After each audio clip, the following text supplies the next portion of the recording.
Hi friends! Last we left off in the Wild Robot, Roz was building lodges for the animals so she could help them make it through the winter. So let's see what happens in the next few chapters.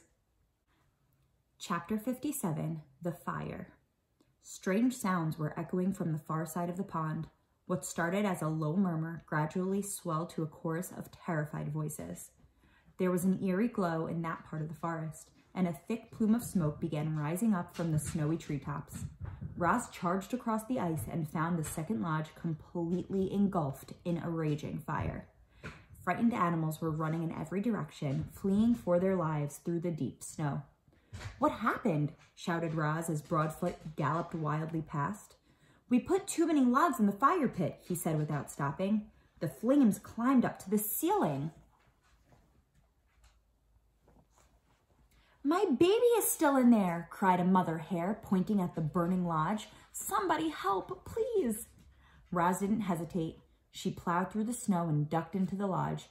Flames and smoke were everywhere. A tall stack of logs blazed in the fire pit, and in the far corner, a tiny ball of fur was shaking with fear. Crouching low, the robot wound her way beneath the smoke and around the flames and gently scooped up the young hare. "Do not worry," Roz yelled over the roar of the fire. "You are going to be okay." She turned to leave, but the doorway had started to crumble. So she shielded the hare with her body and smashed right through the walls of the lodge. Sizzling pieces of wood went flying as the robot and the hare burst outside into the soft snow. "Oh, darling, you're all right," cried the mother hare, pulling her daughter close. "Thank you for saving my baby, Roz." Now that everyone was safely away, the robot turned her attention to putting out the fire. Her glowing eyes darted around as she computed a plan.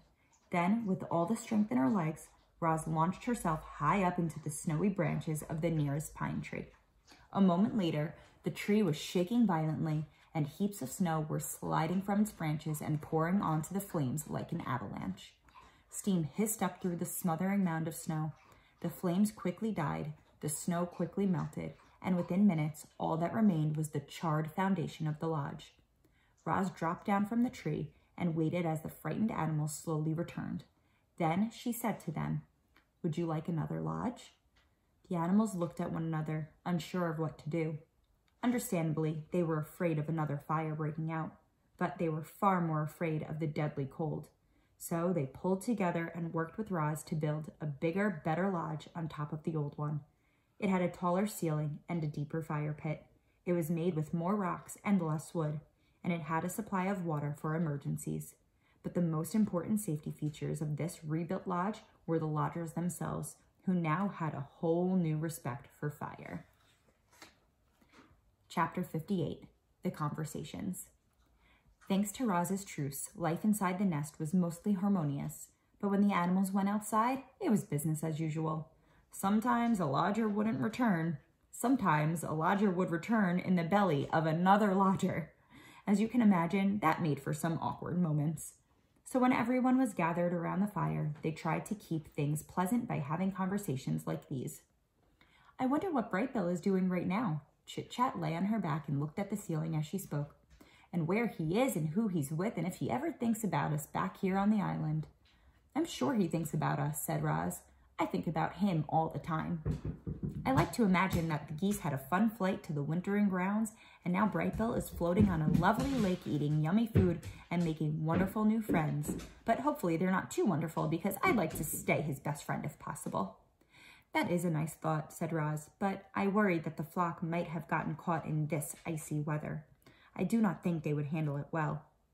"Don't worry, I'm sure they're fine," said Chit-Chat. "Brightbill is such a great flyer that I just know he'll keep the flock out of trouble." "He is a great flyer," said Roz, "but I still worry." Life is short. Dig Down, the old groundhog, was giving another one of his fireside speeches. "I'll be lucky if I see the spring. I don't want your pity. I've had a good run, but I'll tell you what, if I could do it all over again, I'd spend more time helping others. All I've ever done is dig tunnels. Some of them were real beauties too, but they're all hidden underground, where they're no good to anyone but me. And they weren't even good to me this winter. Now the beavers, they have it all figured out. They built that beautiful dam, which created a lovely pond that made all our lives better. That must feel mighty good." The beavers made our lives better in another way, said Fink. They taught Roz how to build. Ain't that the truth, said Digdown. Roz, you must have saved half the island with your lodges. And to think, we used to call you a monster. I'll repay my debt to you if it's the last thing I do. Your friendship is payment enough, said Roz. Oh, please, your sweetness is going to make me sick. There must be something we can do. Your friendship really is enough. Friends help each other, and I will need all the help I can get. My mind is strong, but my body will not last forever. I want to survive as long as possible, and to do that, I will need the help of my friends. The animals listened quietly to Roz and thought of their own struggles to survive. Life in the wilderness was hard for everyone. There was no escaping that fact. But the robot had made their lives a little easier, and if ever they could, the animals would return the favor. I have seen 93 winters, far more than any of you. Crag the turtle spoke slowly, but everyone always listened to his words. And I can tell you that the winters have gotten colder, and the summers have gotten hotter, and the storms have gotten fiercer.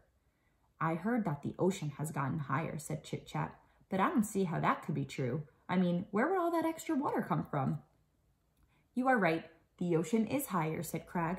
My grandfather used to say that long ago. This island was not an island at all. It was a mountain surrounded by flat lands. And then the ground shook and the oceans grew and the land slowly flooded until the mountain became this island. Animals from far and wide were forced to come here to escape the floodwaters.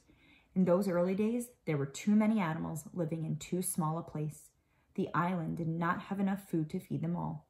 But between fighting and disease and famine, a balance was finally reached.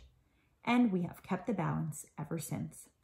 Chit Chat's eyes grew wide with concern. If the ocean keeps rising, the island will be swallowed up by the waves, and I don't even know how to swim. If the waves ever do swallow this island, it will not happen for a very long time, said Crag. By then, we will all be long gone, even me. Everything has a purpose. It was Swooper's turn to lecture the lodgers. The sun is meant to give light, plants are meant to grow, we owls are meant to hunt, we mice are meant to hide, we raccoons are meant to scavenge. Roz, what are you meant to do? I do not believe I have a purpose. Ha! I respectfully disagree, said Swooper. Clearly, you are meant to build. I think Roz is meant to grow gardens. Roz is definitely meant to care for Brightbill. Perhaps I am simply meant to help others. So in the nest, all the animals are getting along and they are keeping the truce that Roz proposed a few chapters ago. And now we're seeing that they're starting to have these conversations by the fire every night and thinking about life itself. So I'm excited to see what happens in chapter 59.